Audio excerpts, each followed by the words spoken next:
So this is how we play any YouTube videos in the background. So you got two options. First one is go to this trending option on the top left corner of the YouTube app and go to YouTube Premium.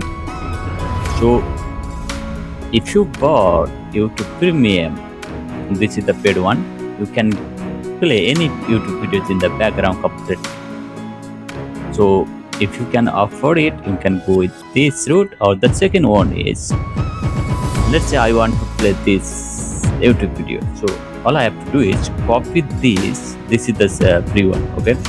Copy the YouTube video you want to play in the background and open any browser that you have in your phone. In my case, I'm using Chrome, and paste the link there and go visit. So now tap in three dot on top right corner and go to desktop mode.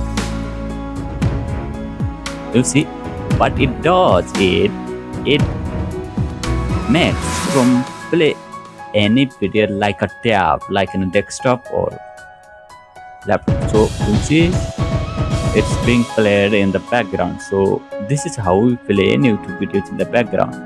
If you don't want to copy the YouTube videos, as we are in the youtube.com platform on the web, you can directly sort any YouTube videos and play it. This is how you do it.